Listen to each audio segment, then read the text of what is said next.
അങ്ങനെ നാണം കെട്ട് ഒളിച്ചോടിയിരിക്കുകയാണ് നമ്മുടെ അമ്മ എക്സിക്യൂട്ടീവ് മെമ്പേഴ്സ്.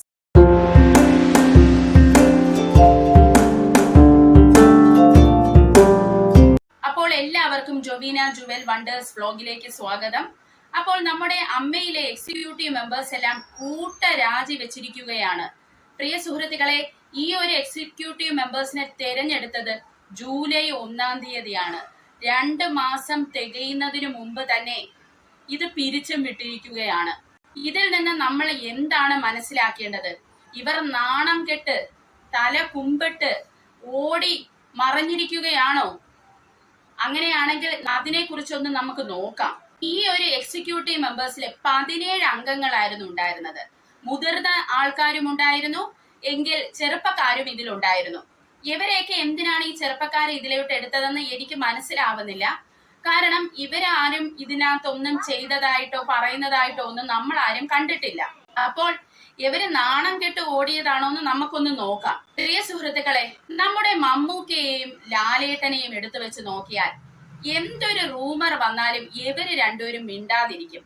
അതിൽ പിന്നെയും എന്തിനെങ്കിലും ഒന്ന് തിരിച്ച് സംസാരിക്കുന്നത് മമ്മൂക്കയാണ്. ലാലേട്ടനാണെങ്കിൽ ഒന്നിനോടും തന്നെ പ്രതികരിക്കുന്നത് നമ്മൾ അങ്ങനെ കണ്ടിട്ടില്ല. അവിടെയും ഇവിടെയും തൊടാതെയാണ് അദ്ദേഹം സംസാരിക്കാറുള്ളത്. അപ്പോൾ ആ ഒരു രീതി തന്നെയാണ് ഇവർ ഇവിടെയും എടുത്തതെന്നേ ഞാൻ പറയത്തുള്ളൂ. കാരണം ഇവിടെ നിങ്ങൾക്ക് കാണാം, ഇന്റലിജന്റ് പീപ്പിൾസ് ഓൾവേസ് ഇഗ്നോർ എന്നാണ്. ആൻഡ് ഇങ്ങനെ ഒരു ഹേമ കമ്മിറ്റി റിപ്പോർട്ട് വന്നിട്ട് ഇവരാരും തന്നെ പ്രതികരിക്കുന്നത് നമ്മൾ കണ്ടിട്ടില്ല, അല്ലേ? അപ്പോൾ അതെന്തുകൊണ്ടാണ്? ഇത് തന്നെയാണ് ആ മരുന്ന്. ഇവിടെ നിങ്ങൾ നോക്കൂ, silence can speak louder than words.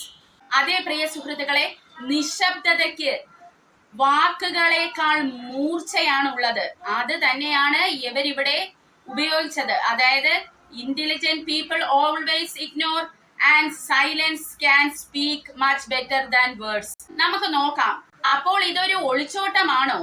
ഒരിക്കലുമല്ല. അവരുടെ ബുദ്ധിപൂർവമായ ഒരു നീക്കമാണ്. ഇവർ ഇപ്പോൾ പറഞ്ഞിരിക്കുന്നത് എന്തെന്നറിയാമോ? ഇനി അടുത്ത 2 മാസത്തേക്ക് അമ്മയുടെ എല്ലാ നീക്കങ്ങളും അതോ കമ്മിറ്റിയാണ് നോക്കുന്നത്. അതായത് ഒരു താത്കാലിക കമ്മിറ്റിയാണ് ഇനി അങ്ങോട്ട് 2 മാസത്തേക്ക് ഈ അമ്മയുടെ എല്ലാ പ്രവർത്തനങ്ങളും നോക്കുന്നത്. 2 മാസം കഴിയുമ്പോഴേ പുതിയ എക്സിക്യൂട്ടീവ് മെമ്പേഴ്സിനെ ഇവര് തിരഞ്ഞെടുക്കത്തുള്ളൂ. അപ്പോൾ നമുക്ക് തന്നെ അറിയാം, ഒരു 2 മാസം ആകുമ്പോൾ ഇതിന്റെ ആ ഒരു തീവ്രതയെല്ലാം കെട്ടടങ്ങും. അപ്പോൾ നിങ്ങൾ പറയൂ, ഇവര് ഒളിച്ചോടുകയാണോ ചെയ്തത്? അല്ല, ഇവരവിടെ ബുദ്ധിയാണ് പ്രയോഗിച്ചത്. പക്ഷേ ഇത് ബുദ്ധി തന്നെയെന്നുള്ളത് നമ്മൾ ഇനി അങ്ങോട്ട് മുന്നോട്ട് പോകുമ്പോൾ നമുക്ക് കണ്ടറിയാം. നിങ്ങൾ എന്റെ പേഴ്സണൽ ഒപ്പീനിയനില് നമ്മൾ ഈ ഒറ്റ ബുദ്ധി എന്ന് പറയും, അല്ലേ? അല്ലെങ്കിൽ നമ്മൾ ഒരാളടുത്ത് പറയുവാണ്, താങ്കൾ ഒരു തെറ്റ് ചെയ്തു, അത് 100% തെറ്റാണ് എന്ന് ഉറപ്പുള്ള ഒരു കാര്യം നമ്മൾ ഒരാളടുത്ത് ചൂണ്ടിക്കാണിക്കുന്നു. അപ്പോൾ അയാൾ, എന്നാൽ ഞാൻ ഇനി ഇങ്ങനെ ഒരു കാര്യത്തിൽ ഇടപെടുന്നില്ല എന്ന് പറയുന്നതിന് തുല്യമാണ് ഇത്. യഥാർത്ഥത്തിൽ ചെയ്യേണ്ടത് എന്താണ്? അദ്ദേഹത്തിന് ആ തെറ്റ് തിരുത്തി എന്താണോ ഉചിതമായ ഒരു തീരുമാനം അത് എടുത്ത് മാതൃകയാകുകയാണ് വേണ്ടത്. അപ്പോൾ ഇവിടെ നമ്മുടെ അമ്മ എക്സിക്യൂട്ടീവിലുള്ള അംഗങ്ങൾ ചെയ്തതെന്ന് പറയുന്നത്, അവർ ഒറ്റബുദ്ധിക്കാരാണ്. അവർക്ക് അവരുടെ തെറ്റുകൾ ഇപ്പോഴും മനസ്സിലായിട്ടില്ല. അവരെ ചൊടിപ്പിച്ചത് എന്തെന്നറിയാമോ? അതായത് ഇതിലെ കുറെ മെമ്പേഴ്സ് ഇവർക്കെതിരായി സംസാരിച്ചു. അതിൽ ഒരാളെ എക്സാമ്പിൾ ആയിട്ട് എടുത്താൽ നമ്മുടെ ജഗദീഷ്. അപ്പോൾ അദ്ദേഹത്തിനെ ഈ ഒരു ഓൺലൈൻ മീറ്റിങ്ങിന് അദ്ദേഹത്തിനെ വിമർശിച്ചതായിട്ടും നമുക്ക് അറിയാൻ സാധിക്കുന്നുണ്ട്. അതായത് ഇങ്ങനെയല്ലായിരുന്നു പ്രതികരിക്കേണ്ടത്, ഇതിനെ ഒരു തീയാക്കി ആളി കത്തിച്ചത് ഇങ്ങനെയുള്ള കുറച്ച് ആൾക്കാരാണ് എന്നും പറഞ്ഞ് അദ്ദേഹത്തിനെ ഒന്ന് കുത്താനുള്ളിടത്തൊക്കെ ഇവർ കുത്തി സംസാരിച്ചതായിട്ടാണ് നമുക്ക് മെയിൻ മാധ്യമ ചാനലുകളിൽ നിന്ന് അറിയാൻ സാധിച്ചത്. അപ്പോൾ ഇവിടെ നിങ്ങൾ പറയൂ, ഇവർക്ക് ആർക്കെങ്കിലും ഇവരുടെ തെറ്റുകൾ മനസ്സിലായോ? ഇല്ല. ഇവരെ ചൊടിപ്പിച്ചത് ഇങ്ങനെയുള്ള കുറച്ച് കാര്യങ്ങളാണ്. എങ്കിൽ പിന്നെ ഈ ഒരു സംഘടനയെ വേണ്ട, അല്ലെങ്കിൽ ഇങ്ങനെ ഒരു എക്സിക്യൂട്ടീവ് മെമ്പേഴ്സെ വേണ്ട എന്നുള്ള ഒരു ധാർഷ്ട്യത്തിലാണ് ഇവർ ഈ സംഘടന ഇപ്പൊ പിരിച്ച്, അതായത് ഈ എക്സിക്യൂട്ടീവ് മെമ്പേഴ്സ് എല്ലാരും കൂടി രാജിവെച്ചിരിക്കുന്നത്. ഇതിൽ തന്നെ ചെറുപ്പക്കാരുണ്ട്, അവർക്കിതിൽ പങ്ക് കാണൂല. കാരണം അവർക്ക് തീരുമാനങ്ങളൊന്നും എടുക്കാൻ പറ്റൂല. ഇവരെല്ലാം ഡമ്മി പോലെ അവിടെ കയറി ഇരിക്കുന്നതേ ഉള്ളൂ. തീരുമാനങ്ങളൊക്കെ എടുക്കുന്നത് ഈ പവർ മെമ്പേഴ്സ് ആയിരിക്കും, അല്ലേ? അത് നമുക്ക് സ്വയം ചിന്തിക്കാവുന്നതേ ഉള്ളൂ. അപ്പോൾ മറ്റുള്ളവർക്ക് ഒരു മാതൃകയാകാനൊന്നും ഇവർക്ക് ഇപ്പോഴും സാധിച്ചിട്ടില്ല. ആൺ മേധാവിത്വവും അതിൽ നിന്ന് മാറാൻ ഇവർ ഒരിക്കലും തയ്യാറല്ല. അതുപോലെ തന്നെ നമുക്ക് എന്തൊരു കാര്യം എടുത്താലും നമുക്ക് മനസ്സിലാവും. ഇപ്പോൾ അമ്മയുടെ പ്രസിഡന്റ് സ്ഥാനത്തിരിക്കുന്ന നമ്മുടെ ലാലേട്ടനാണ്. പക്ഷെ ലാലേട്ടൻ തന്റേതായ ഒരു തീരുമാനം ഒന്നിനും പറയുന്നതായിട്ട് തോന്നിയിട്ടില്ല. ഇതിൽ ആരുടെയൊക്കെയോ നിർദ്ദേശപ്രകാരം അവർക്ക് പറയാനുള്ളത് അദ്ദേഹം വന്ന് പറയുന്നു. അങ്ങനെയാണ് തോന്നിയിട്ടുള്ളത്. എനിക്ക് പേഴ്സണലി അങ്ങനെയാണ് തോന്നിയിട്ടുള്ളത്. അപ്പോൾ ഇവിടെ നമ്മുടെ മമ്മൂക്കയാണ് ഇതിൽ ഏറ്റവും ബുദ്ധിമാൻ. അതായത് ഇങ്ങനെയുള്ള ഒന്നിലും ചെന്ന മമ്മൂക്ക ചാടത്തില്ല. കാരണം മുൻകൂട്ടി എല്ലാ കാര്യങ്ങളും മമ്മൂക്കയ്ക്ക് മനസ്സിലാവുന്നതായിട്ട് തോന്നിയിട്ടുണ്ട്. ഇങ്ങനെയുള്ള സൈഡ് എഫക്ട്സ് ഒക്കെ ഇതിന് വരും, അപ്പോൾ ഞാൻ ഇതിന്നൊക്കെ മാറി നിൽക്കണം എന്നുള്ള ഒരു ബുദ്ധിയും ബോധവും മമ്മൂക്കയ്ക്കുണ്ട്.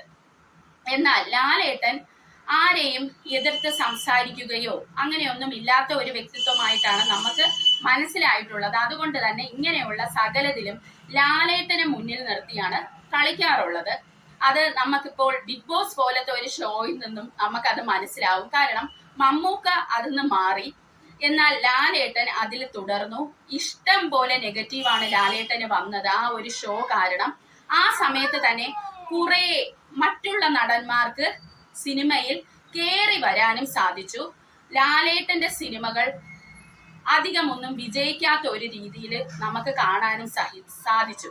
അപ്പോൾ അതൊക്കെ ഒന്ന് തിരിച്ചറിയണം. ലാലേട്ടന്റെ സിനിമകൾ ഇഷ്ടപ്പെടുന്ന ഒരു ആരാധിക എന്നുള്ള നിലയിൽ ലാലേട്ടൻ ഇങ്ങനെയുള്ള കാര്യങ്ങളൊക്കെ ഒന്ന് തിരിച്ചറിയുന്നത് നല്ലതായിരിക്കുമെന്നും എനിക്ക് പേഴ്സണലി തോന്നിയിട്ടുണ്ട്. അപ്പോൾ ഒറ്റ ബുദ്ധി എപ്പോഴും ആപത്താണ് പ്രിയ സുഹൃത്തുക്കളെ. ഇത് എവിടെ ചെന്ന് നിൽക്കുമെന്ന് നമുക്ക് വരും ദിവസങ്ങളിൽ കാണാം.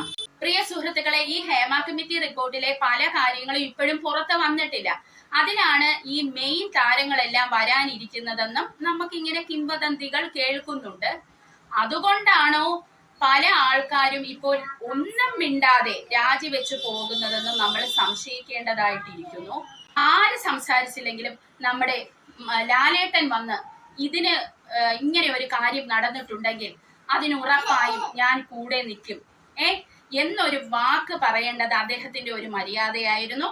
എന്തായിരുന്നാലും അദ്ദേഹം ഇനിയും ബിഗ് ബോസ് പോലത്തെ ഒരു ഷോയിൽ പോയേ അദ്ദേഹത്തിന്റെ സകല ആൾക്കാരും അദ്ദേഹത്തിന് തെറി വിളിക്കാൻ തുടങ്ങിയായിരുന്നു. ഇതെന്നെങ്കിലും അദ്ദേഹം മാറി നിൽക്കട്ടെ. ഇനിയെങ്കിലും അദ്ദേഹത്തിനെ വെച്ച് പലവരും കളിക്കുന്നത് നിർത്തട്ടെ എന്ന് നമുക്ക് പ്രാർത്ഥിക്കാം. നല്ല ഒരു എക്സിക്യൂട്ടീവ് കമ്മിറ്റി മെമ്പേഴ്സിനെ എല്ലാവരും കൂടെ ചേർന്ന് തിരഞ്ഞെടുക്കട്ടെ. സ്ത്രീകൾക്കും പുരുഷന്മാർക്കും ഒരുപോലെ പ്രവർത്തിക്കുന്ന കമ്മിറ്റി രൂപീകരിക്കപ്പെടട്ടെ. അപ്പോൾ നിങ്ങൾ തന്നെ നിങ്ങളുടെ അഭിപ്രായം പറയൂ. ഇവർ ഒളിച്ചോടുകയാണോ ചെയ്തത്, അതേ ഇവർ ഇന്റലിജൻസ് ഉപയോഗിച്ച് അവർ കാര്യങ്ങൾ ഇഗ്നോർ ചെയ്ത് സൈലന്റ് ആയിട്ട് ഇരിക്കുകയാണോ ചെയ്യുന്നത് എന്ന് നിങ്ങൾക്ക് കമന്റ് ചെയ്യാം. അപ്പോൾ അടുത്ത ഒരു വീഡിയോ ആയിട്ട് ഞാൻ വരുന്നതായി.